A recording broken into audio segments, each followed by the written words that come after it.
Yes, Wade. sir. Here we Pastor are, sir. Paul. Sir, how you We are doing? at it again on this 26th day of February 2022. 22. Mercy. There's just two of us though today, man. I'm missing somebody. What's Yeah. going on? Our co-host is in the midst of traveling and somewhere, I shouldn't even talk because, I'm still here Yeah, you and look I'm like you're in a traveling hotel too. So room as it is yourself. I'm in the hotel room. We're in the northern parts of our conference, Louisville, Kentucky, All right this now. weekend. So I'm still fulfilling my duties on the conference side, but I wanted to make sure I was here for Pastors Roundtable. Home of Cassius Clay in Louisville, Kentucky. All Cassius right. Clay, yeah. So our co-host is in the midst of something he couldn't get on. He sends his regrets. He's called me. He has texted. He's reached out to you. He wishes he could be here, but he wanted me to let everybody know that he's sorry he couldn't be here, but he loves you and he looks forward to seeing you on next week. Yes, indeed. And there's something that we would normally have him do right about this moment, and that is, Roger, That I'm gonna let is you to take up. share. There you go. To let you know, you need to share and like. If you're on the YouTube platform, make sure you like it. You hit the bell. You do everything that you have there. If you're on the Facebook platform, make sure you hit share, and you know what? Hit share one more time. Share it to One more far and time. wide to all that you can connect with. Everyone, a page, a group, a person. Let everybody know that PRT is live right now. And Pastor Paul, we have a special group that has joined us this year. That we are actually streaming to their platform. What group is that? That is none other than the Great Southeastern Conference. We are excited to have Southeastern in the house today. We are streaming to SEC TV. That is Southeastern Conference's YouTube channel, also on their Facebook page. So we want to welcome our Southeastern Conference family as well to the Pastors Roundtable today. Always a joy and a privilege and an honor to have Southeastern with us. And if you are part of the Southeastern family and you're watching on one of those platforms, we want you to just put something in the chat. We want to know that you are present and in the house today. And so we are excited about that. So Raj, I got to ask, when do we get to join the South Central as the communications director? Listen, we can join them anytime you're ready. But we've always been there. We've always shared our stream to the South Central platform. So it's a norm, but we can make the adjustment to make it easier for us. So that's not a problem at all. I want to say a shout out to Jennifer Sharon. I was able to see her in person. She's one of our regulars here at Pastors Roundtable. And so we were together last weekend. We had town hall meeting there in Chattanooga, and I was able to be there in person. So I saw her, was able to pound the flesh a little bit. And so we're so good to see her again today online.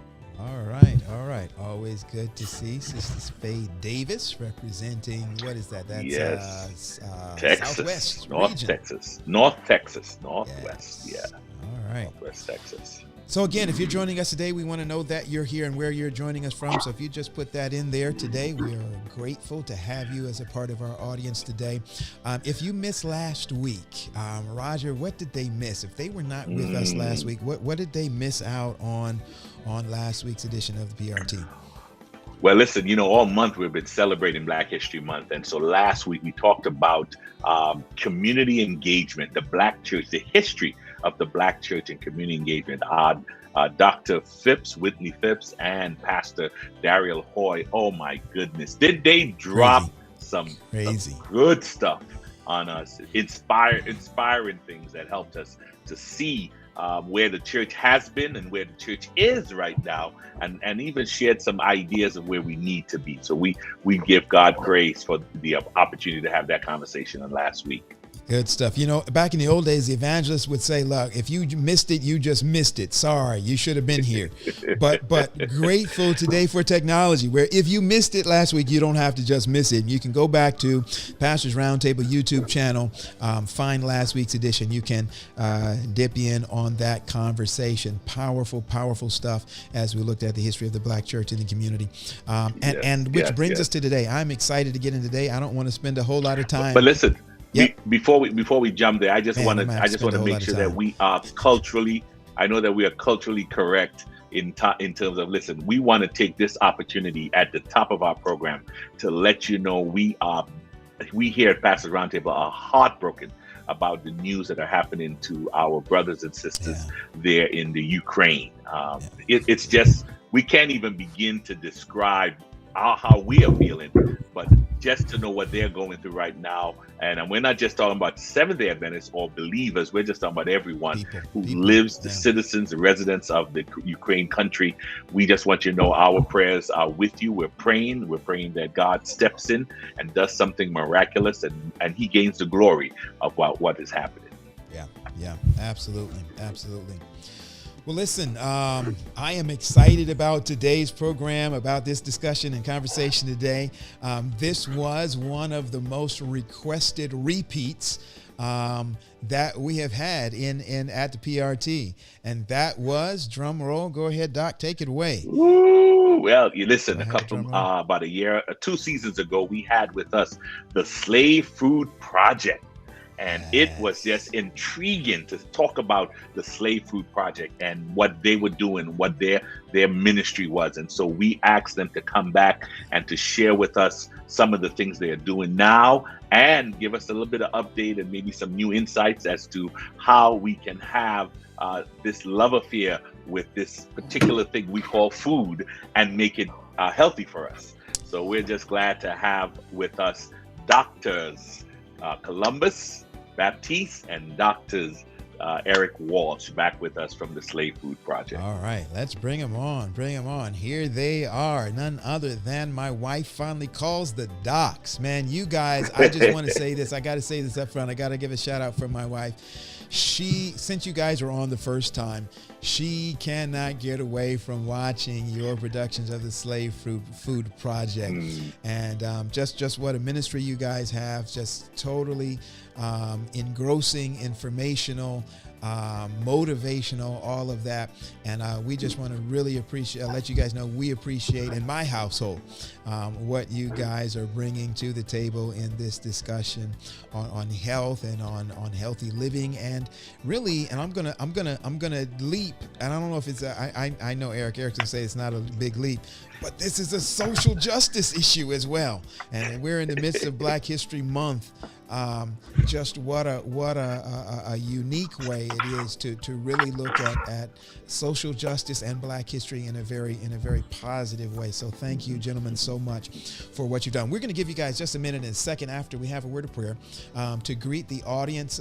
We are excited about you guys being here. So just after Pastor Wade gives us a opening word of prayer, we're going to turn it over to you guys and just give you a couple seconds here to say hello to the audience.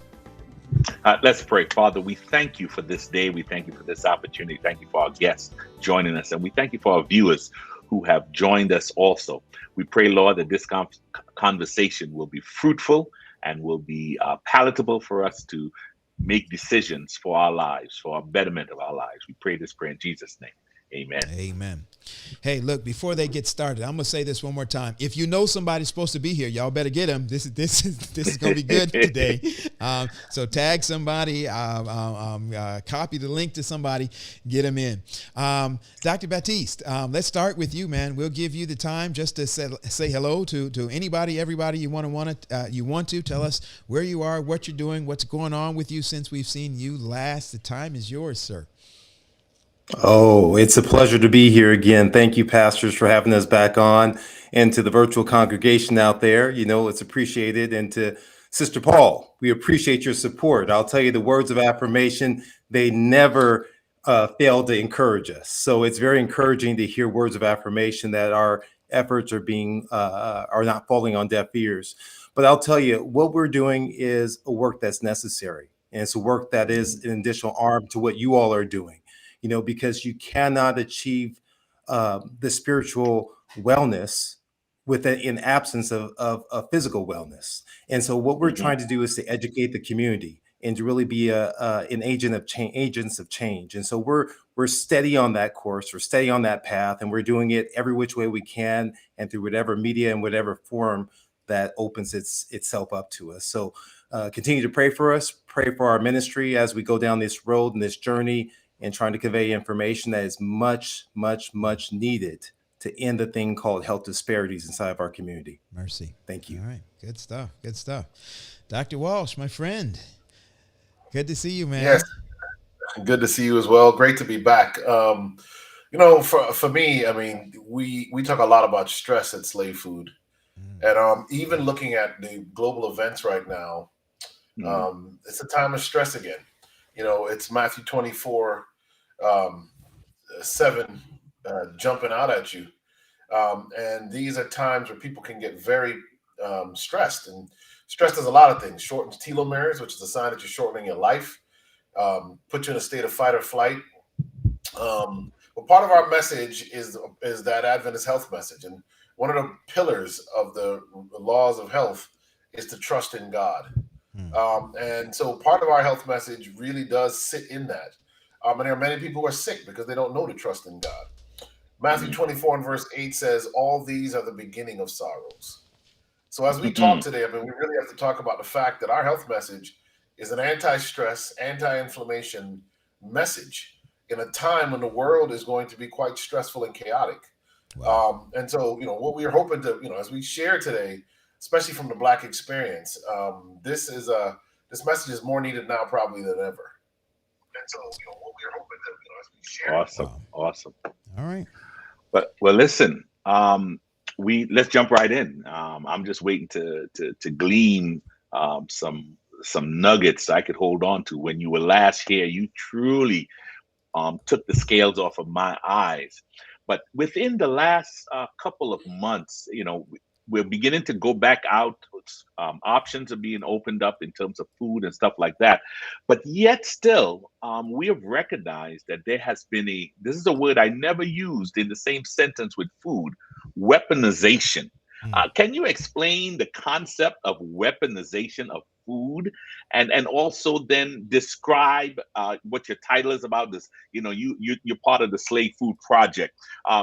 Share the weaponization of food, and then we want to talk a little bit about what is slave food.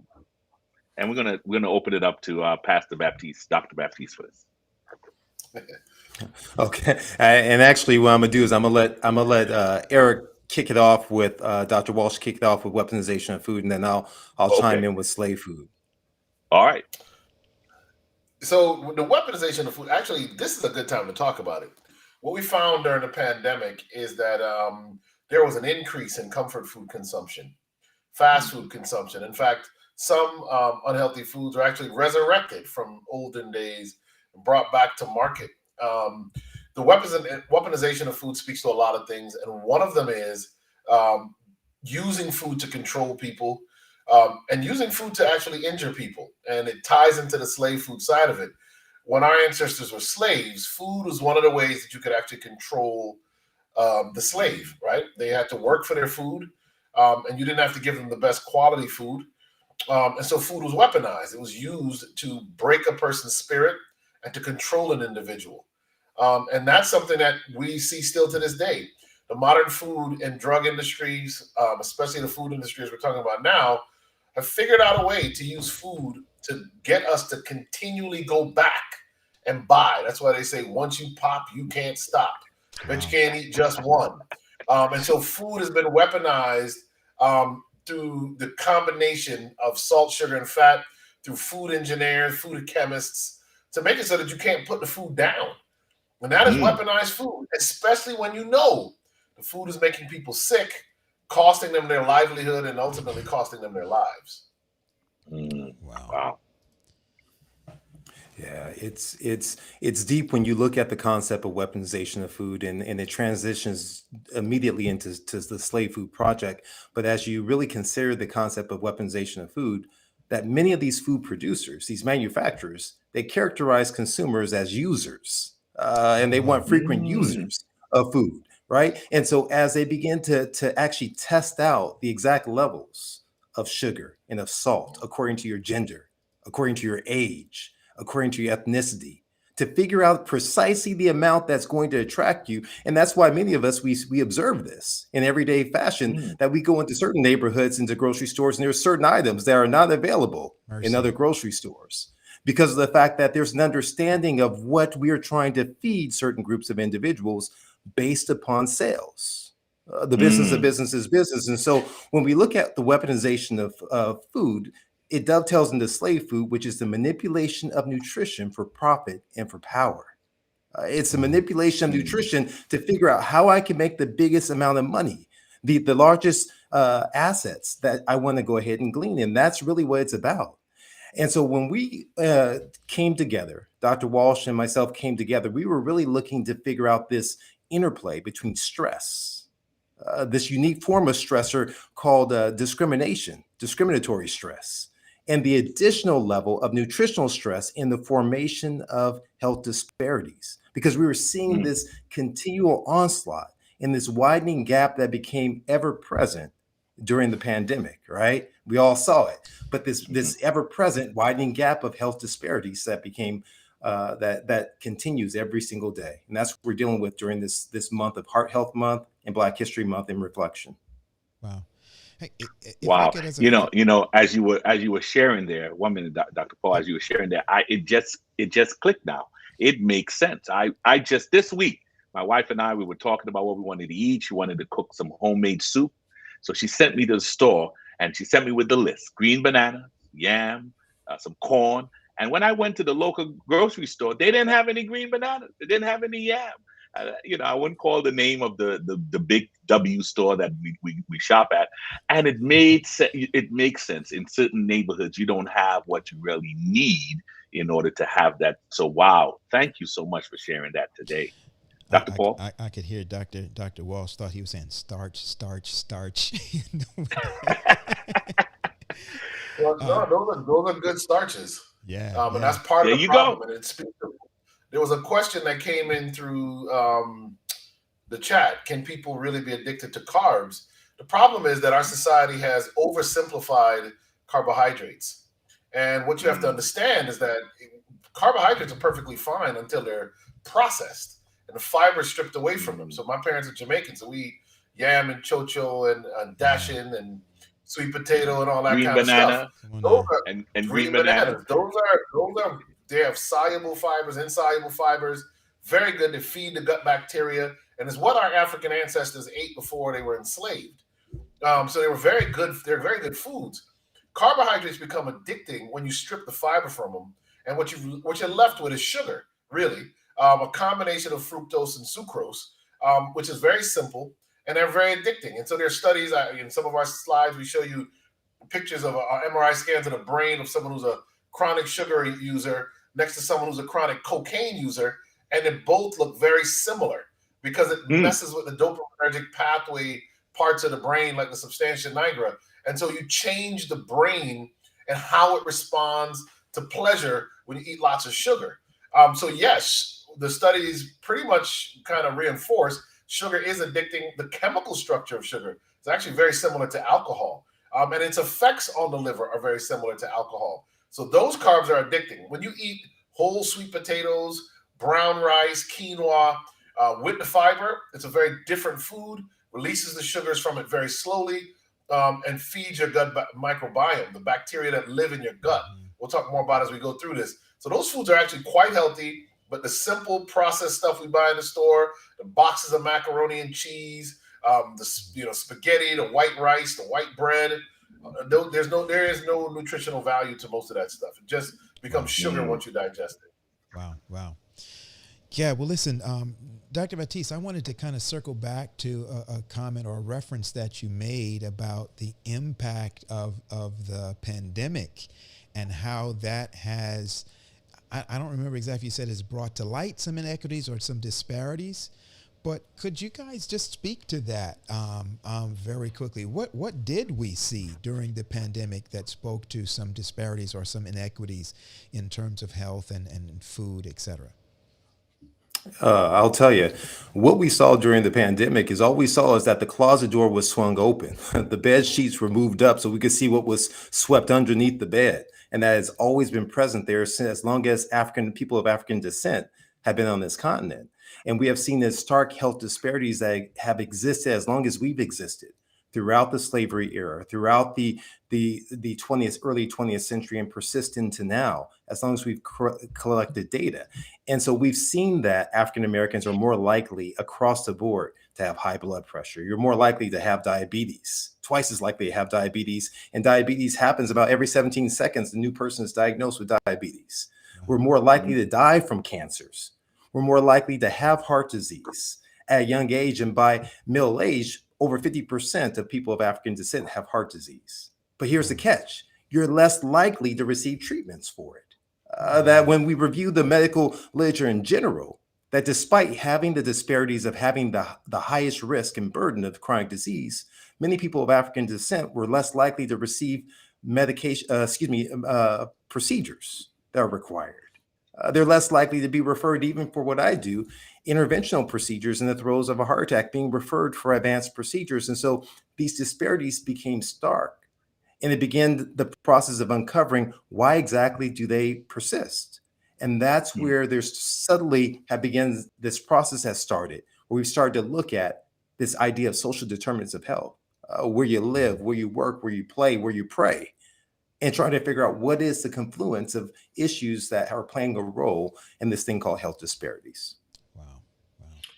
And I would jump in and say one of the things that the pandemic really did a good job of, as Columbus said, I mean, swung the closet door open. It also functioned as an accelerator. It was like you poured fuel on a fire. So Black people already had significant health disparities and health problems, and when you added in this pandemic, and this virus was a unique virus in that it's very pro-inflammatory, and so you'll hear me talk about that a lot today. And because stress is also pro-inflammatory, and the standard American diet, the SAD diet, is also pro-inflammatory.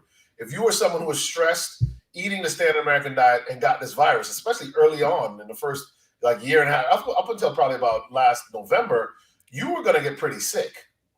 Especially if you weren't immunized, you were going to get very sick because your body was primed to get sick from this thing. And so lifestyle had a lot to do with it. We know vitamin D levels, we know sun exposure, and not direct sun exposure, even sun from the shade. All of these things had a lot to do with it. But the antioxidant effects of eating a plant-based diet, fruits and vegetable rich diet, really was protective. And so you started to see all of these things, even the way that the primary receptor that the spike protein plugged into is in a dysregulated state in a lot of us. And that's the H2 inhibitor, the H2 receptors, which a lot of Black people actually take medicines to try and block that receptor. So the virus really worked to show things. It was like I said, like an accelerator. That exposed America's that's not so dark secret, and that is that there are significant health disparities driven by many factors that can be reversed if certain things are changed. Wow. Well, I'm gonna throw in there, sorry, Pastor, too, as well, to follow up with what Eric mentioned, is that the unique fashion about 2020 and the pandemic is that we also were faced with the visual effect of the social outburst, right? Of the killing of George Floyd, Breonna Taylor. These things came to light, the recognition. So these stressors of either things we had individually gone through as unique individuals, or that we had heard stories passed along through the generations that raised the level of stress in our bodies. That study after study has shown the correlation between stress and disease, and racial discrimination is a form of a stressor. And that these things increase the inflammatory process in our body. That these stressors now, they heighten our attractiveness towards these foods, these highly processed foods that Eric mentioned. They act as an antidepressant, anxiolytic, but very short-lived. They're fake resources. We say stress equals demands minus resources. They're fake resources. They're fool's gold. And so we continue to go back for them over and over, thinking that it's solving our problem of absence of resources, when all it's doing is inflaming the process of disease inside of us. So now we, as people of African descent, we're in the front lines. Not only front lines as as essential workers, not only front line in terms of the environments that we live in, but front line now as we're faced with this stressor in the midst of this viral storm that hit us. Wow. Yeah. So one of the things that you're sharing there has me thinking. It's the information is simply, if I were to break it down into the basic building blocks, you talked about, Dr. Walsh, you talked about stress being a major culprit in the situation that we're in here. And when I hear it, I said, wow, if it's just stress, then I should be able to just get rid of stress and I should be fine. But it's more than that. Sometimes we get the education, but we tend not to want to believe it, or we tend not to really want to hear it, or what is it with us? And I'm speaking from one of the people groups, that we don't believe what we're hearing. Why is it so hard for us to accept what it is and make the changes to do better? I'm gonna first answer that spiritually, since we're on a pastor show, and then I'll come back to the pathophysiology of it. One of my favorite Bible verses I learned in Cunningham Hall at Oakwood University when I was a freshman, and a gentleman from California, Nelson, sat us down and showed us Romans chapter 7. I'd never studied Romans chapter 7 in church before. And what Romans chapter 7 says is, the good that I would, I do not. And that which I would not, that I do. Then the verse says, "O wretched man that I am, who shall deliver me from the body of this death?" Now, Dr. James Kyle, some of you all would know, great preacher and physician out on the West Coast, good friend of all of ours, I'm sure. I love him to death. He came to our church at Rubidoux years ago and did a health and temperance day. And he said something that has stuck with me. I use it all the time, and I always give him credit for it. He said, if you listen to your body will conspire to kill you. Mercy. Wow. Your body will conspire to kill you. And then I went and did a study once on the flesh. What does the Bible say about trusting the flesh? Do not lean on the arm of the flesh. Over and over, it warns you that your body cannot be trusted. Wow. Because we have propensities and desires that are antithetical to our own good. Right? Adam ate the fruit from Eve, even though he knew the consequences. Cain did what he did to Abel, despite knowing the consequences. I could go all the way through the scripture. Right? So when it comes to us, and something that Dr. Baptiste just said, we eat these foods because stress is something that you want to self-medicate against. So what happens is your body says, I need, make me feel better. And so stress actually triggers your desire for comfort foods. The comfort foods feel better. The studies that we show when we do our talks, laden with sugar, salt, and fat, but especially the combination of sugar and fat. So them honey buns, right? Listen, the bun and cheese for the West Indians out there. When you combine the fat with the sugar, like you do with most baked goods, it feels good. It releases dopamine in the brain. You get a reprieve. But as was just mentioned, it is a fake resource. That is the spiritual side of it. Because in a sense, this is why Paul says your God is your belly, right? Because there are more receptors around that are involved in depression and anxiety in our digestive tract than in our brain. That's why you feel things gutturally. There's a great book I read on that. Gutturally, you feel things. So when you eat this food and you stimulate the GI tract, it's like your second brain. It now tells your body everything's all right because we got the fix. But you didn't really solve the problem. Stress is dangerous in a pandemic because when you're stressed, you release cortisol. Cortisol is the hormone that secondarily also regulates the inflammatory response of your immune system. If you are chronically high cortisol level, what happens after a while is you actually turn off the ability for your immune system to regulate overreacting and becoming inflammatory. That's what stress does, right? So in a pandemic with a virus that creates inflammation, stress became even more dangerous. And then, as Columbus said, Think about what happened. All of the police-involved violence. And we talk about the police-involved violence. We seldom talk about the actual rise in violence, period, in our neighborhoods. Yeah. Right? There's been Yeah. a wave of killings in our neighborhoods, and then, them throw in the global stuff like what happened in the Ukraine. So physiologically, you get to a place where you really want these foods. And even when you know better, it's difficult to turn away. Why? Because in essence, that is the definition of addiction. Something you do despite knowing its consequences. Wow. So it's not that people don't know. It's Romans chapter 7. Mercy. My goodness. Woo. Yeah. Well, listen, we hit some. I see a couple of questions here from our audience that I want to let you guys take a chance to address. First one is coming from Miss McKenna's classroom, and she's asking, how do I get this up here? She's asking, how about genetically modified plant-based food?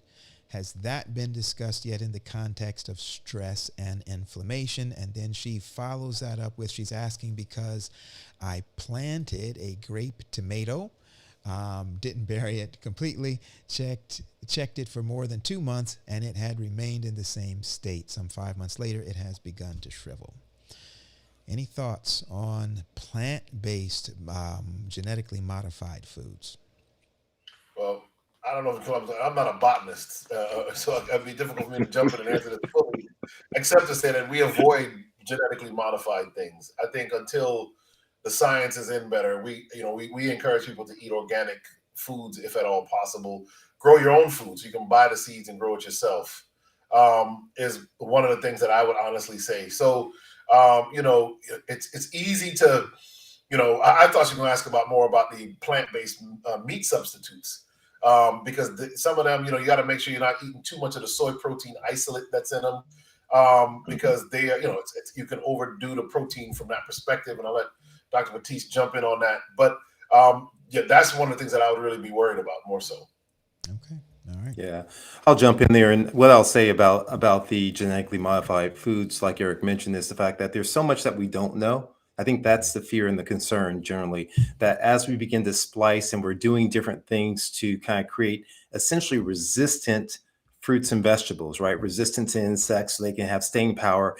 And as we begin to manipulate their processes, we may extract out. Now, some of this manipulation is not for, it's for our own appealment, like for the eye visually. Take the tomato, for instance, that modifications have been made so it's bright red and it's large, right? But we know that the more colorful, right? Not even to go down the road of saying the darker the berry, the sweeter the juice, but the more color and reflection that is contained within fruits and vegetables, we know that that is rich in the power and the source for antioxidants, that there's huge benefits that are there. So as we begin this process, as man oftentimes does, we try to manipulate things. We try to tinker with it, that it results in ill effects long term. And this is what has played out since the dawn of time. So that's part of the reason why I personally try not to ingest genetically modified ingredients as much as possible until we glean more information, like Eric mentioned. All right. Well, listen, we had a section a little while ago to segue to the next question, and we ran past it, and I'm going to kind of bring us back to it. So when we're talking about, and particularly with this being Black History Month, when we talk about the weaponization of food, what role, if any, has racism played in that process, the weaponizing food? And what role has racism played in the creation of health disparities within society?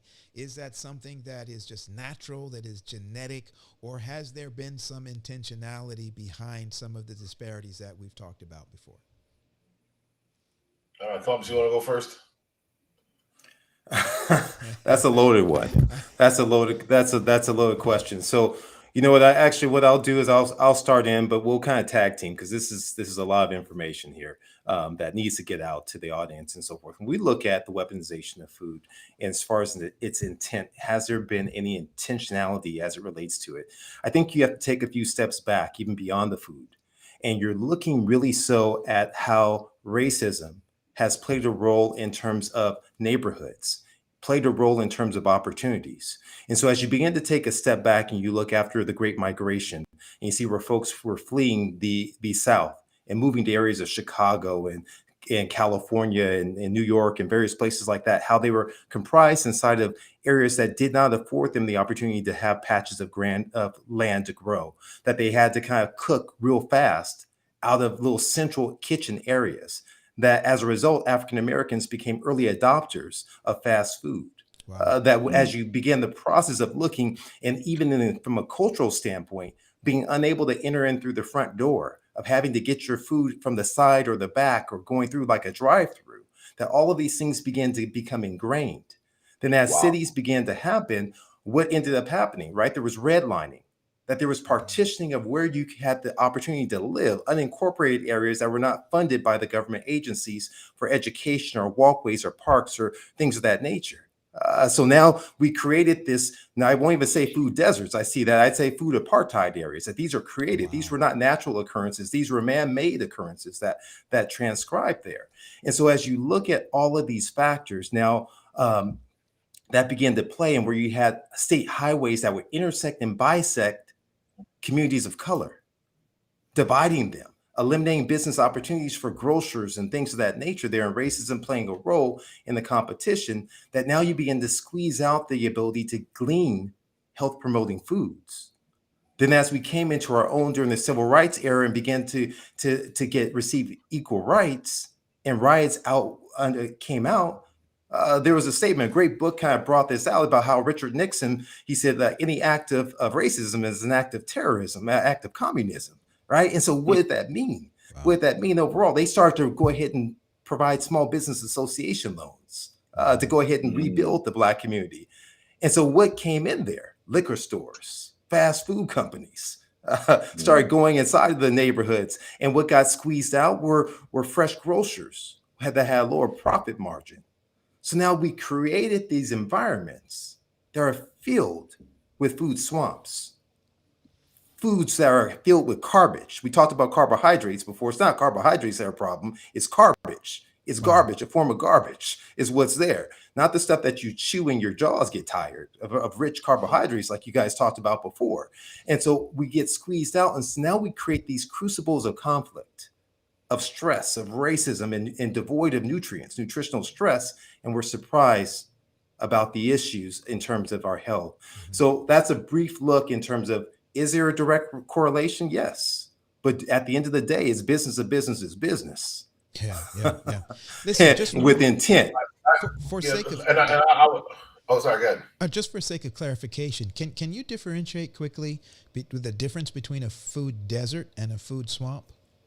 Because I've heard those terms recently in it. Yeah. Oh, go ahead, Coach. Go ahead there. No, you got it. I can quickly, a food desert is when there is not enough real food. In other words, whole foods, not enough, and I don't mean the store, I mean whole foods like broccoli, cauliflower. You go to the corner bodega store, you go to the corner store I used to go to at my grandmother's house. They had every type of candy, chips, soda, alcohol in the store, but you couldn't find nothing green. Unless it was painted green. So a food desert is where you can't get real food. But a food swamp is where you have calorie dense, nutritionally sparse foods. There's no nutrition. So let's give you an example. Plenty of Twinkies in the neighborhood. Yeah. Plenty of honey buns. Plenty of Oreos.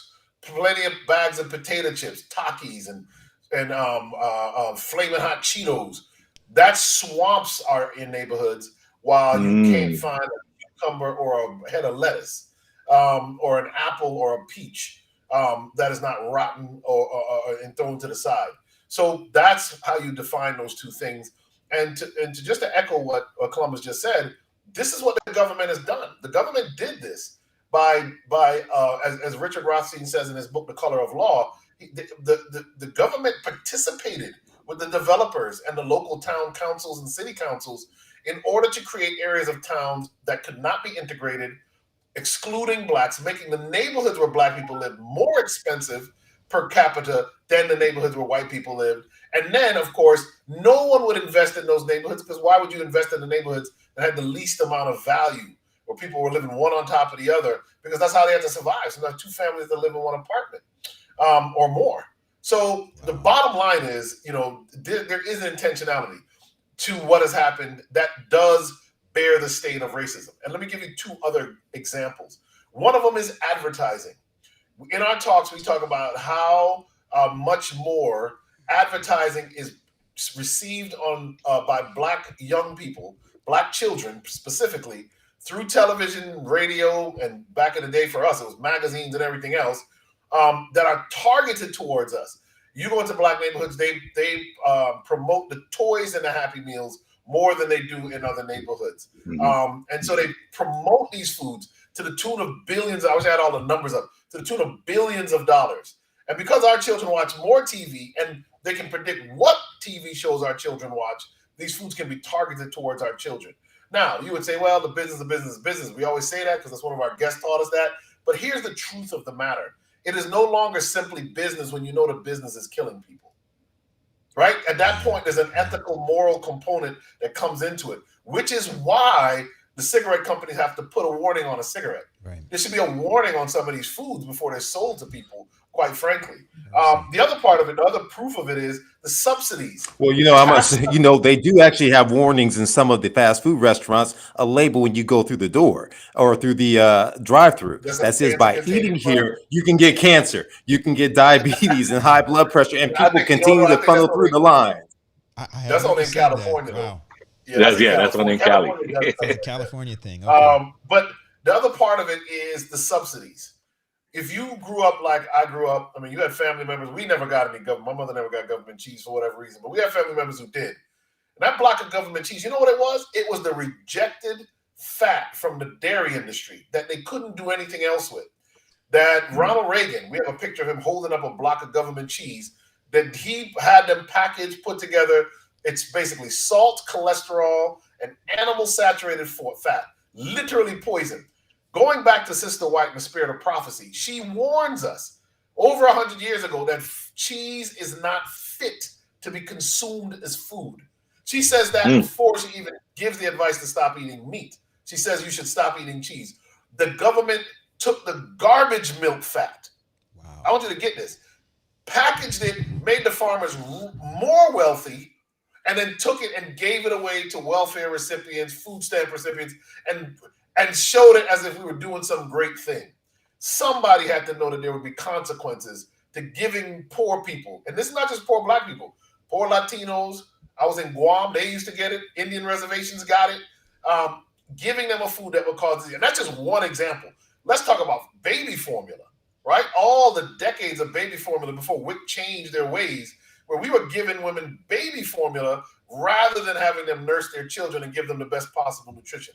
We could go on and on and on. And if you want to believe that somehow there's no connection to this and the way America views Black people, I think it would at worst be naive. Wow. At best be naive. I was going to ask, when we first asked that question, is there, any intentionality to racism? I could see an argument where someone would say, sure, that might have been something that happened 80, 100 years ago where there was intentionality and racism and things. But do we see any of it now? But when you brought up that advertising piece, it's like that's advertising that's happening like right now. It's hard to argue that. But not only in the advertising piece, you opened my eyes because where I live in this certain part of Nashville, it's one of the suburbs, we have to drive almost 10 to 15 minutes before we can get to a grocery store. But getting to that grocery store, there are probably about 50,000 people living in that area, but there's no grocery store. There is nothing because we built all these communities to help people to feel like we're moved out into the suburbs. But we have not, we have to drive far. Then people will make a decision.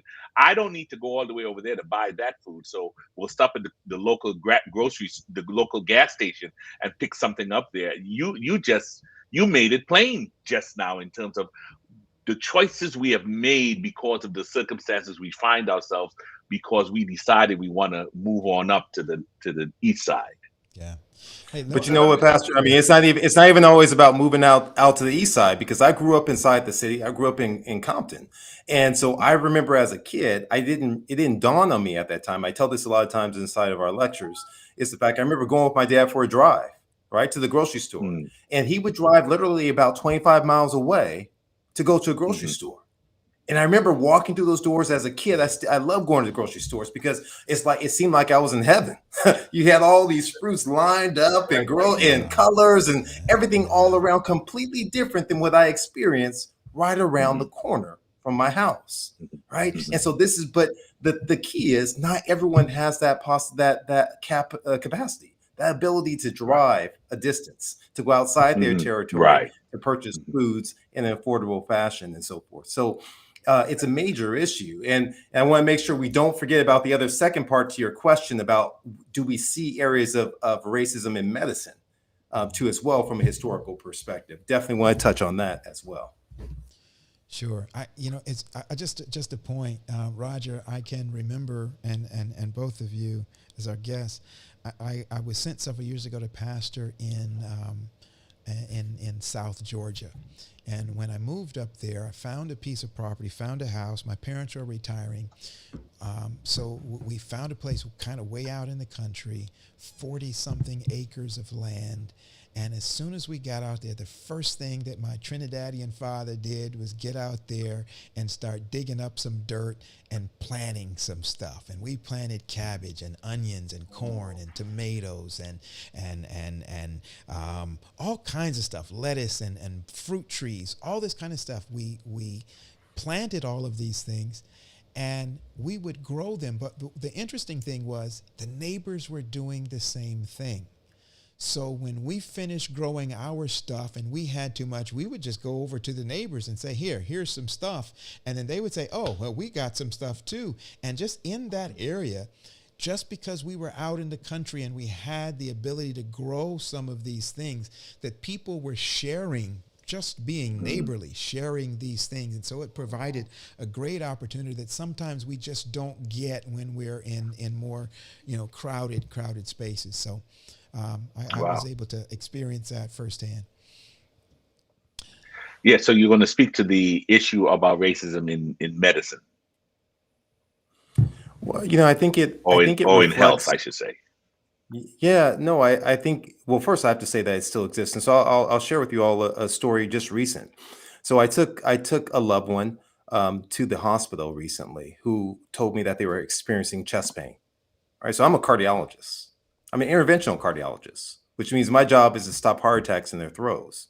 So they told me that they were experiencing exertional chest pain with while walking, and that the chest pain began to intensify and travel down their arm. And they called me out of fear that they were suffering a heart attack. I told them to call 911, but when I got there, they had sent 911, the ambulance, away because they felt embarrassed. I personally drove them to the hospital, drove them to the emergency room.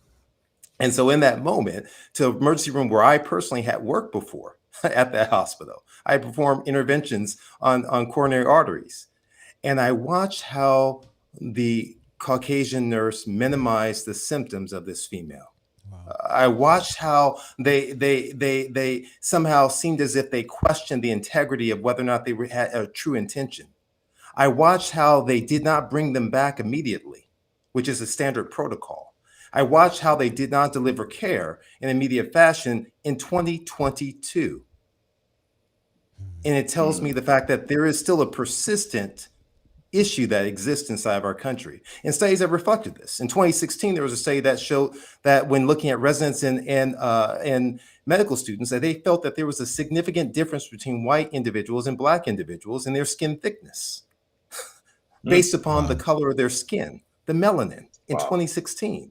That as you go back in eons in time, we only think we reflect on the Tuskegee experiment, but the issues of atrocity began long before then, and they persist long after that. That we know that there have been issues where whether it's drapetomania, where there's a sense that because slaves wanted to run away, that they must be insane because how could they want to run away from something so wonderful as the plantation? that as you begin the process and looking at the experiments, there was a person who I again mispronounced his name, it escapes me, who basically had experiments of radiation placed on him as a child that left his skull receding from the trauma that was there. That over and over throughout the eons in time, we see that these things are persistent. It's nothing that just happened. And we wonder, why is there this concern that institutions have recognized that there is indeed the level of implicit bias in my own area of cardiology? I described to you the ER experience, but here's the thing from physicians. I oftentimes think I treat everyone the same, and my colleagues do as well, but studies don't bear it out. They show the fact that people of African descent within the field of cardiology, this is Heart Health Month, right? That we're less likely to receive, as I mentioned before, angiograms. You're less likely to receive referrals to heart failure specialists and receive defibrillators, to receive transplants, to receive valve replacements, that you're less likely to have all of these therapies that are standard of care. Now, when you begin the process of saying, well, what's the difference when this group of individuals have the highest burden of disease, but yet they're less likely to receive the appropriate treatment? There is indeed a persistent level of implicit bias and racism. And we say implicit bias only because in some individuals, it's subconscious. They think they're doing the right thing, but they pass judgments. And so those judgments, they escape their consciousness, and they believe they're acting out of normal aspects there in terms of the care. So yes, racism still is ever present in our society. Wow. And I really don't know. We did a topic on CRT, and we realized it was brought out that it's not that it's an implicit situation. There is an underlying sense that those are the norm. This is how things ought to be. And I kind of grew up thinking we need people who can question the things that we just take for granted. And we need to really start asking questions, and that's what's happening here today. I want to jump quickly to this question. Is there a solution? Is there an antithesis or an antidote to slave food, and where can we find that? Is there an answer to some of the problems we've been talking about? Well, there absolutely is. We also talk about liberation nutrition, not just slave food.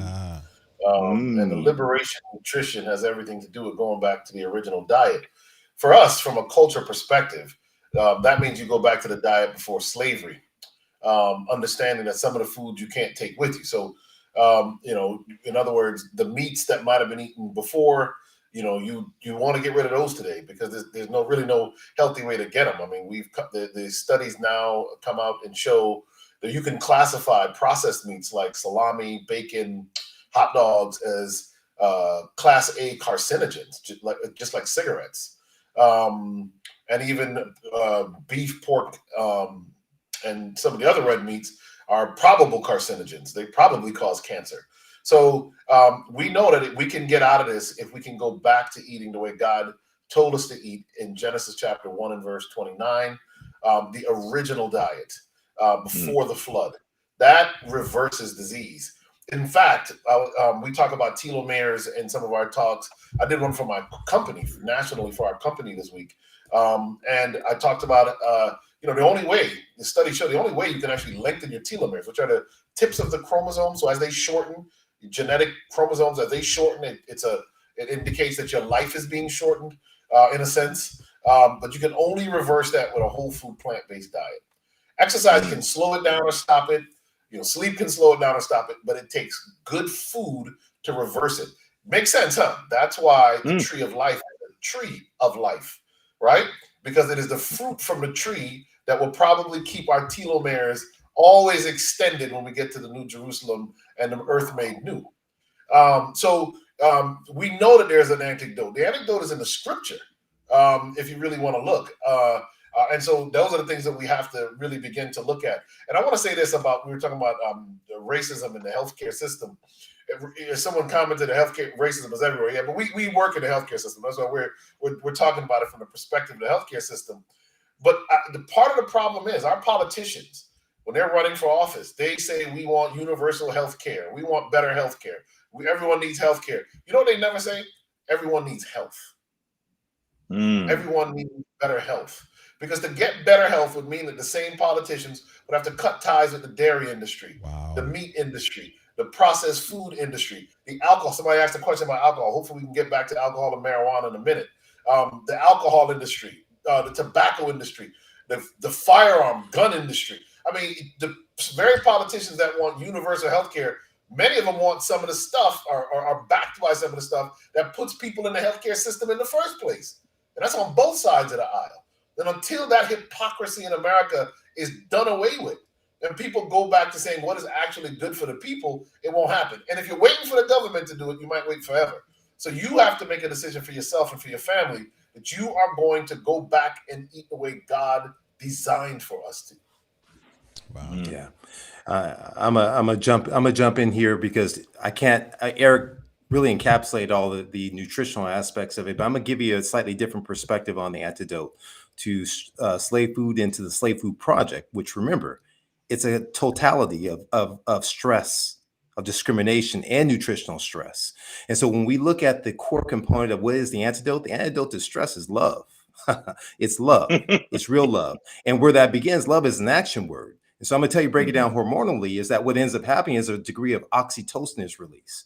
So we speak about the stress hormone cascade, and what ends up happening of the constriction of the vessels and the heart racing and the ill effects of creating a diabetic state and a hypertensive state and insomnia and so forth. But the love hormone is different.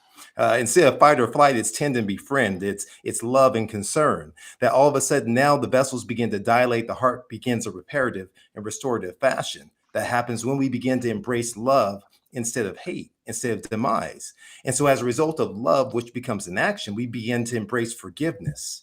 And studies have shown that when you forgive, that you actually have improved health outcomes for your heart. Wow. That when you begin to exhibit gratitude, become gracious, then all of a sudden we see that chronic disease begins to dissipate. So there's power inside this action item of a thing called love.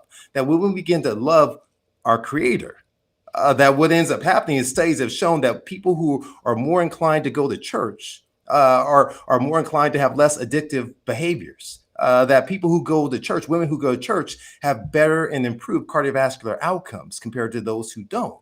There is power that's there, that those who engage in prayer and meditation, prayer is speaking, meditation is listening, that all of a sudden there's less cardiovascular outcomes reduced. And so we have to begin the process as we strengthen, when we embrace love and the spiritual aspect of prayer and meditation, we strengthen our prefrontal cortex, the area that reasons. And Eric breaks that down beautifully in sermons as well, about the aspect of how it strengthens our mind, that now we're reasoning and we're able to make that connection towards what our goal is. Because the question you have to ask yourself is, so you're healthy, now what? Now what? What now? Yeah. What's the goal? What's your purpose? You're getting healthy for what purpose? To keep living the way you were living? Or you're getting healthy for a particular purpose for God's plan? That's what we have to ask ourselves. And so it's connected. It's connected in terms of full circle. Wow. Let me jump in here and say that, just tag team on that. We talked about Romans chapter 7. The other chapter 7 I love is Revelation chapter 7. It talks about the seal of the living God that is placed in the forehead, and that the four angels should not allow the air wind to touch the earth or the sea until the servants of God have been sealed in their forehead. Being sealed in the forehead is the point of the health message. It takes clarity. In going back to Matthew chapter 24, when the disciples say, Lord, when shall these things, and when shall be the end of the world? He says, do not be planeo in the Greek. Planeo, which means do not be deceived. Do not be led away. In order to not be deceived, and the way that the Greek puts that, is to have a clarity of mind and not be that one sheep that left the 99. Our health message helps us to have a clarity that helps us to not be deceived. I also believe Sabbath keeping helps us not be deceived. There's a protective power in that, but the health message clearly does. And that's why it's such an important thing that we do this. It's not just about being healthy. It's about having the clarity of mind to be saved and to be sanctified. And then to be a vessel. E.E. Cleveland had a great line in one of his sermons when I was at Oakwood. He said, "I'm not a vegetarian so that I can live forever." He said, "I'm a vegetarian so I can live as long as possible to tell you Negroes this good news." Right? He said, I will live the way God says live so I can live as long as I possibly can preaching this gospel. That's why he said, I'm going to be healthy. He said, being healthy doesn't save me. Eating the right diet isn't going to get me into heaven all by itself. But he said, but it allows me to spread this great gospel. So purpose matters. And I want to go back to one of the things Dr. Baptiste said about forgiveness. It's one of my things I have a whole sermon on. I just did in Fort Pierce back in December, the sermon on forgiveness. What we learned is that one of the strongest mitigators of the consequences of stress is to forgive those who have harmed you. In fact, it's even when you looked at the studies around Black women, it was even more evident. You ruminate the traumas and what people have done you, ruminate it over and over and over again. And with each time it passes through your conscious mind, the damage is done all over again. Wow. Forgiveness frees you from that process, buffers you from the consequences of the traumatic experiences you've had. And let me just say this plainly, as painful as this is to say to Black people, this is one of the reasons why we even have to forgive those who have oppressed us and done us wrong. Because as Dr. King said, you don't send, he didn't say it like this, I'll say it like this, but Dr. King said this in essence, you don't send up the blood pressure of the person you hate. Hating that person sends up your own blood pressure. Mercy. Right? Wow. Forgiving that person frees you. It liberates you. And that's one of the reasons why it's really critically important that we teach forgiveness. And here's the kicker. Forgive yourself as well. A lot of us live our lives beating ourselves up on our past mistakes. That is the work of the accuser. And the accuser wants you stressed out and worried about your past. And as we all preach and say, when the devil reminds you of your past, remind him of his future. Come on now. Good stuff. Good stuff. Listen, we're going to ask our host to sit tight. We're going to be right back. We're going to take a little break for just about a minute here. And because there's a couple of things that we want to talk to you about. Mercy, if you are just joining us today, you've joined us for our second part of the Slave Food Project. We've talked about it about a year ago when our guest, Dr. Columbus Baptiste and Dr. Eric Walsh, have joined us again here at the Pastors Roundtable. Pastor Wade, talk to us. There's a couple other things we want people to know. What are those things we want them to know about today? Listen, I've been liberated today. Liberation nutrition. I love it. I love it. Every time I sit at the feet of these two doctors, I learned something, and I'm going to start walking in my new liberation. If you have been blessed by what you've heard today, please share it with those that are far and wide in your network. Like us on Facebook and YouTube so that you can gain more information. Matter of fact, some of the information that's being shared today will be in the show notes that you can go back to the PRT website, and you'll gain some more information, contact information, things like that on what you've heard today. I'm just mind blown by what I'm hearing today. Yeah, powerful stuff. And listen, if you are just joining us again, and if you have not subscribed to the Pastors Roundtable YouTube channel, we want to invite you to do that. Right over there, you can click that subscribe button. If you know that there are more people that you want to see this and you don't know how to share, you don't know how to send it, if you just hit the thumbs up button on any platform that you're watching on now, then that helps those platforms put this video, put this conversation in front of more people. So you hit that thumbs up. Any kind of a reaction that you give, even if it's a frown, it makes more people be able to join this conversation. So we want you to do that. We're trying to get to 1,000 subscriptions on the YouTube channel. I think right now, Pastor Wade, we are just under 800. So we want to make sure that we give you that invitation to go ahead and to subscribe to that YouTube channel. We want you to also go to our webpage and sign up for our newsletter. We're just putting the finishing touches on our first edition of our newsletter. That should go out very soon. You want to make sure you get in that on that list so you can receive it. And if you are enjoying Pastors Roundtable and you would like us to continue bringing this kind of information and opportunity and resources, we need your support. Someone says, salvation is free, but ministry costs. This is a ministry to us. Please just support us. Go to our webpage and you can hit the support page and support Pastors Roundtable. Whatever you can do. Maybe you can make it a monthly gift, that you do something monthly. It doesn't have to be a lot, just anything you can do to help make Pastors Roundtable more relevant and resource to help you as we partner for ministry here.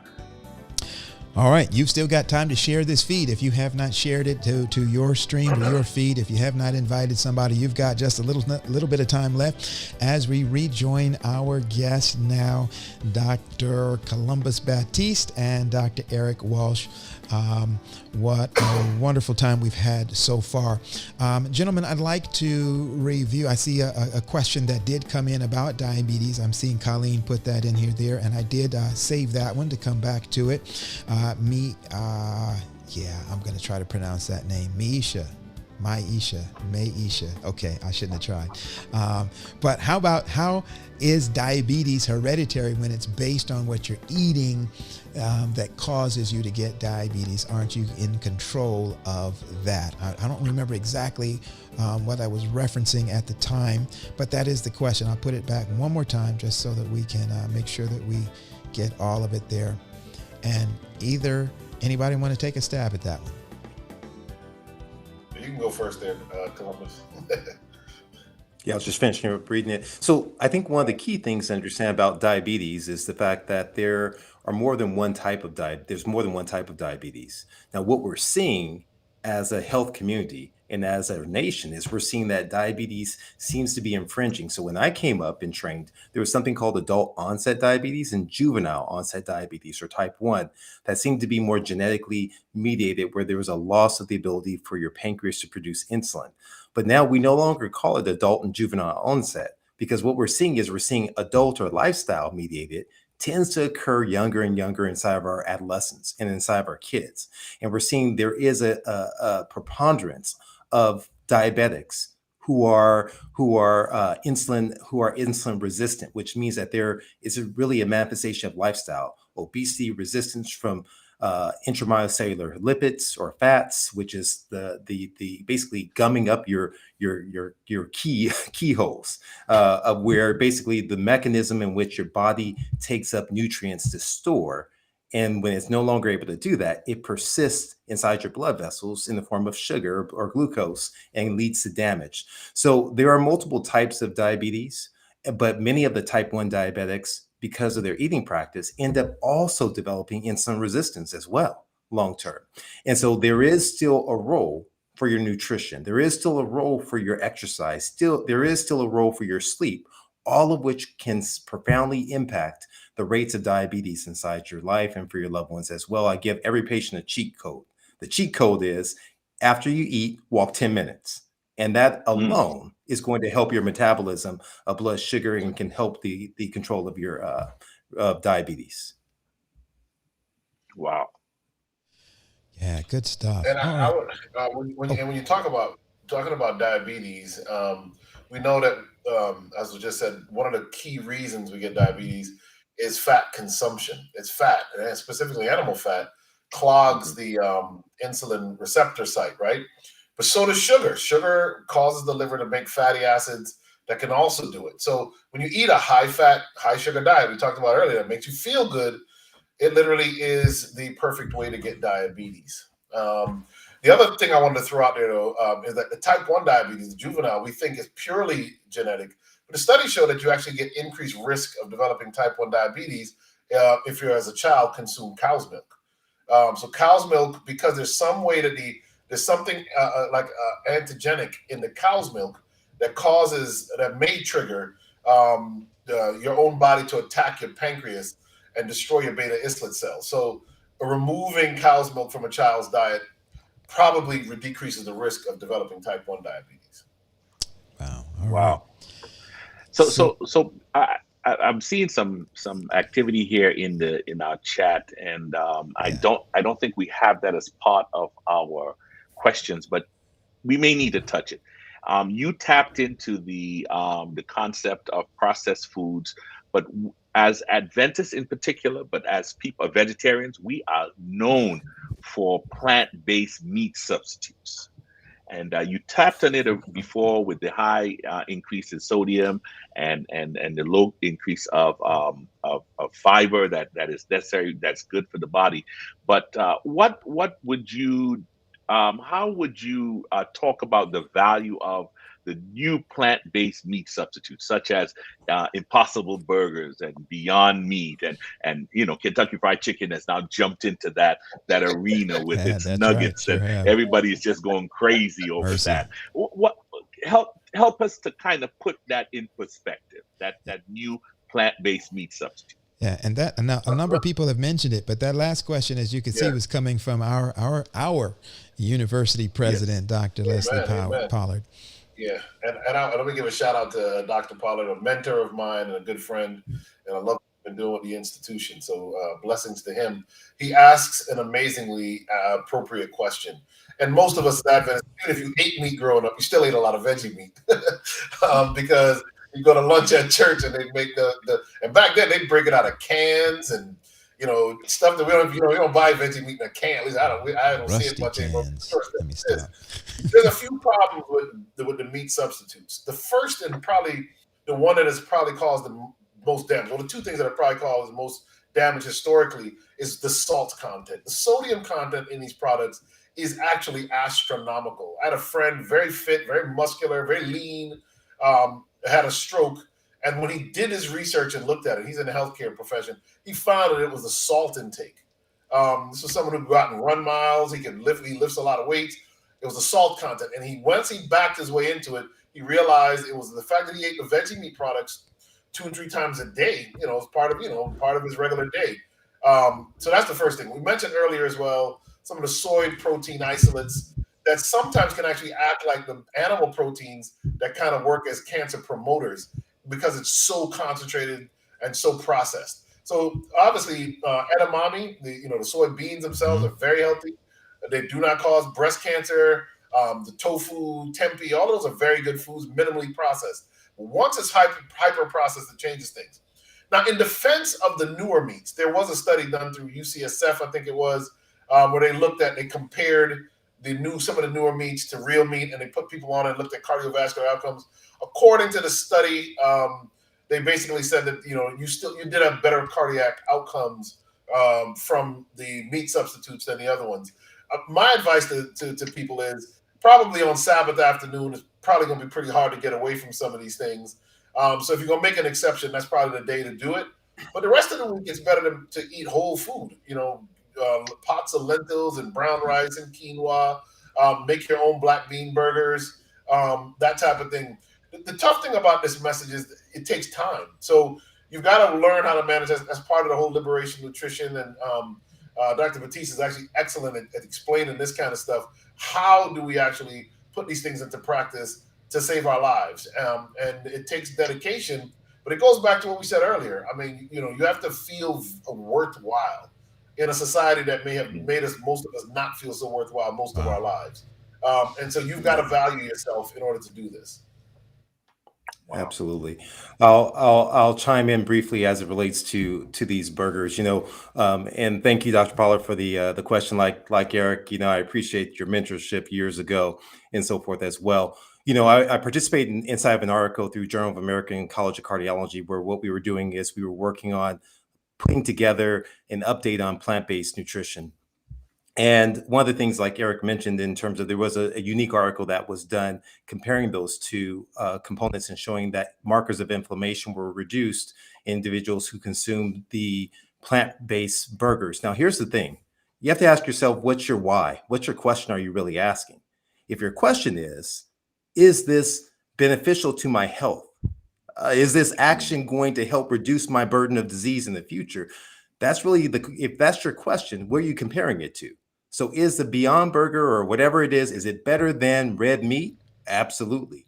Is it better than red beans and rice, black beans, curry, lentils? No, absolutely not. So you have to ask yourself where you're at. And you have to also think in terms of when I'm taking care of patients in the hospital, and these patients may be smokers, they may be dependent on nicotine, they may be addicted to nicotine. you know what we do in the hospital? We'll give them a nicotine patch. That nicotine patch doesn't mean that it's healthy for them. It's to kind of help them make that bridge and that transition towards smoking to not smoking. So in many instances, these meats really serve the function of transitioning for many individuals who are skeptical. They're not quite ready on that journey of health, that marathon of health, as Eric mentioned. They're not quite ready that this may be a transition. I've coached a lot of people inside my career. And I'll never forget, I was down in New Orleans. I had the honor of being down there in New Orleans to speak about this very topic. And I remember the Uber driver. We had given him a flyer with my information on it. And he happened to pick us up and he said, "Oh, I checked you out, Doc. I checked you out. I don't want to hear anything you guys say." Wow. I was like, "Come on, you're going to treat me like that?" He's like, "I don't want to hear one thing." An hour later, I'm debating, I'm giving him everything. I'm throwing the kitchen sink at him, trying to get him convinced to go whole food plant-based. All I could get that man to do was to try one of these fake burgers. He said, "Okay, Doc, I'll try it. I'll tell you." That was one of my greatest accomplishments because I believe that that may be the door to open up for that individual, that the other components of what I plan to see. And now someone else comes behind me that maybe he stops by a church down there in New Orleans. Maybe he stops by a church where they're serving health promoting foods. And all of a sudden now it's like the bells start to go off. So there is a role for these things, but we have to ask ourselves, if our goal is truly health, then every action that we do every day has to be geared towards that. All right. Sounds good. So listen, how can we be more mindful, and what are some of the steps that we can take to ensure? So earlier on, when we first started the show today, somebody used the word users in reference to food, and whenever there's a user, there's a pusher. So this question is saying, how can we ensure that we do not become pushers of slave food, and what part of our consumptive spending power, or what part does or can our consumer spending power play in this? And that's again kind of a loaded question here at the tail end of our program today. But how do we avoid becoming pushers, and what part can our consumer spending power play? And we talked about the weaponization of food, the racial part of this, or the potential racial part of this. Is there something that as a community that we can do with our dollars that make a difference in this scenario that we're looking at? Yeah, I'll jump in and start off. I think if for many of us who are of the Adventist faith and grew up being vegetarian, we remember the days when the only milks were the ones that you got from a powder bag. Yeah. We remember that at the grocery store, there weren't any of these options that were available unless you went to the old-fashioned Adventist book center that was there in order to get some veggie meats and everything else like that. But guess why there's a shift? Because once again, the dollars dictate that all of a sudden these items become available, that there is an area, there's an arena for it. And so our dollars do have power. And collectively throughout the eons of time, it's been demonstrated. Just like our voting rights, our votes count when we're allowed to vote. Different subject, different day. But when we're investing our dollars in the right place, it will determine and shift. It can play a role in shifting things. But I think even different than that, on an individual basis, whether or not I'm at church or going to someone's house for a potluck, once this quarantine and these restrictions begin to disseminate to relinquish, that we can't really have this pressure that we put on people. A little bit won't hurt you. Come on, you losing too much weight. Come on, you can have a little bit. It's Sabbath afternoon. Come on, celebrate with us. It's your birthday. We put all these pressures that trigger memories of engagement. And so now it's harder for individuals to kind of maintain that fashion. And so I think we have to be a community of support, of resiliency. You know, Eric brought up the idea of, I believe he brought up the idea of epigenetics, which is the ability of the body that your DNA is not your destiny. That your DNA actually has these light switches, these dials that turn up and turn down disease. And so one of the things that we know is that lifestyle and food also predicts it. But here's the thing, community resiliency predicts it. That when we look at the ability of the community to be supportive, it can really be protective.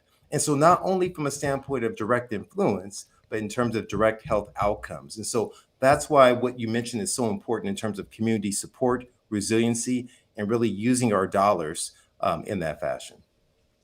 Good. Mm. Eric, anything to add to that? Yeah, what I was, I used to be one who thought, try and manage and control things. But as I studied addiction medicine at Loma Linda University when I was in residency there, I realized you can't tell a crack addict to just have a little bit of crack. Wow. You can't even tell a nicotine cigarette smoker just have a little bit of cigarettes. And food works the same way. We know that in cheese. I keep going back to cheese. There are casomorphones that are that are related to opiates like morphine and heroin in cheese. Very low dose, but it's part of the reason why cheese is so hard to give up. So some things you actually do need to just let go of. Like you can't. There's no little bit. There's no moderation. If you try and moderate, with an addictive substance, and some of these foods, again, the food industry has food chemists and engineers who've designed the food so that when you start eating it, you can't stop eating it. And they tell you that again. Once you pop, you can't stop. They tell you that. So when you talk about mindfulness, you really do have to be cognizant of what you eat. One of the things I tell people, I don't know if I have one laying around here, but I tell them to take index cards, because I do this for myself.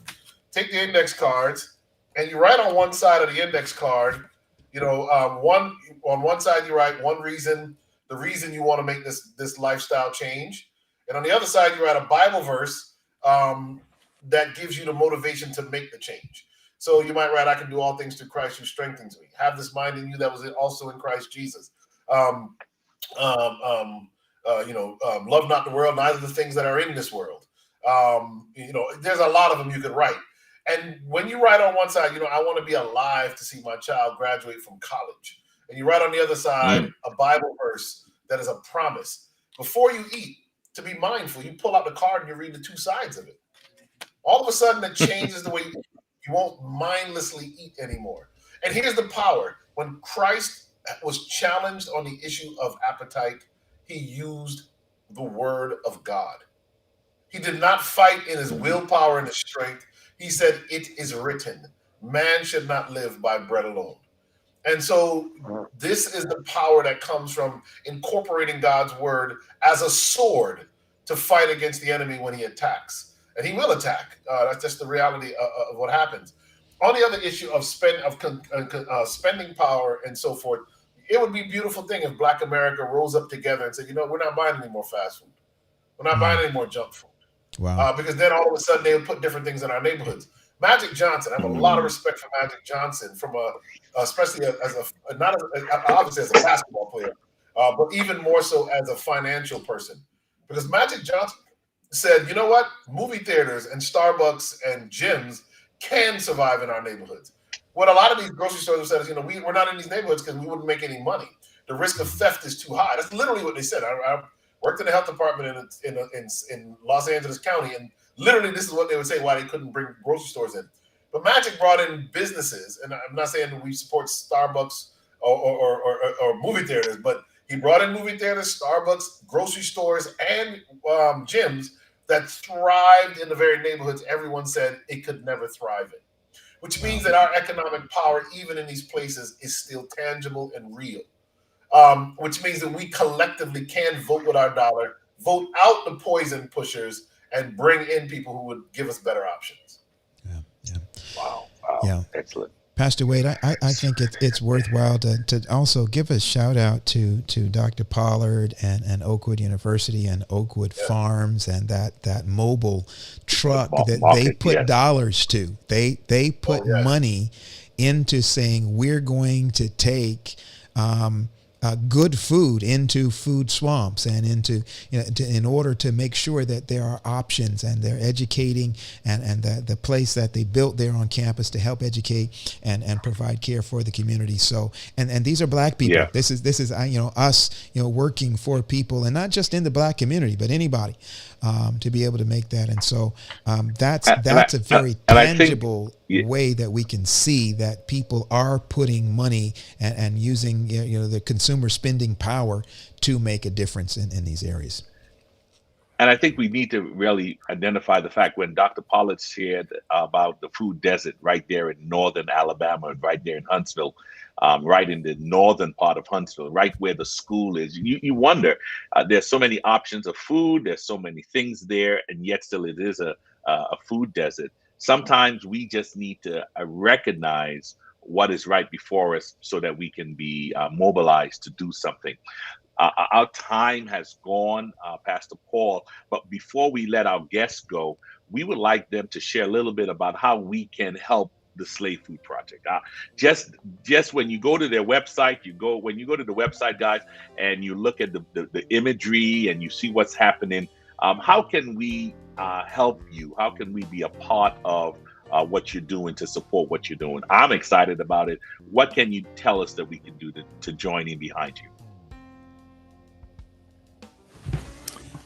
I'll jump in then first. So I think just very similar fashion to what you all mentioned, be supportive. I think our broadcast that we produce on YouTube, Slave Food Project, follow us, like us, share it. That's there. I think the words of encouragement are so powerful. The pastor's wife gave me a word of encouragement. That was very powerful. It's helpful in terms of knowing that folks out there are listening and that it's resonating with them as we seek to do God's work. We want to deliver this message through whatever media will have us and are available, through written word, through books, through potentially documentaries, which is still our ultimate goal. And so we're working to that end. Thank you. Okay. All right. I would only add this. We would ask that the saints of God continue to lift us in prayer. The Bible says that the effectual, fervent prayers of a righteous man availeth much. So keep the ministry in prayer. And we just ask that God would direct us to what he would have us to do. Good. Well, absolutely. Well, we will continue to do that, lifting you both and your ministry up in prayer. We appreciate and salute you for what you are doing and the contribution you are continuing to make. And just before I go, I want to highlight this comment because we have had another very highly acclaimed and sought after health guru in our chat today, and that is none other than Miss Donna Green Goodman. Yes. She is in the chat today. I know most of our audience is probably very familiar with her and her work, and so we are honored and privileged to have her in this chat today. But I wanted to bring up this point that she brings up, which, by the way, gentlemen, I came across first because my wife told me she heard it on Slave Food Project, and that African Americans are the largest growing demographic, or largest demographic moving to a plant-powered diet. There's a lot of opportunity there. That the fastest growing segment of the plant-based population is African Americans here in the United States. So work is paying off. The effort and the time that you guys are putting into this, and that so many others are, it is making a difference. And so we want to encourage you to keep on doing what you're doing. Don't ever get discouraged or think that sometimes it's church folk that are the ones who fight the biblically based health message more than other folk. But there are people who are willing, people who are hearing this and embracing this. I wish we had time to spend some time on that point. But again, we have enjoyed and appreciated so much your presence and your contribution to this conversation today. Thank you so very much. Well, again, thank you for joining us. Thank you to our viewers for joining us today here at the Pastors Roundtable. We do miss our co-host, Dr. Henry. On behalf of Dr. Henry, Pastor Paul, and myself, thank you again, Dr. Baptiste and Dr. Walsh, for joining us again. And we look forward to hearing more about what this Slave Food Project is doing, and any way we could help you here on the Pastors Roundtable, please feel free to reach out to us. And to our viewers, thank you for joining us. We look forward to seeing you on next week as we continue to partner together to make ministry relevant, resourced, and real. Take care, everybody.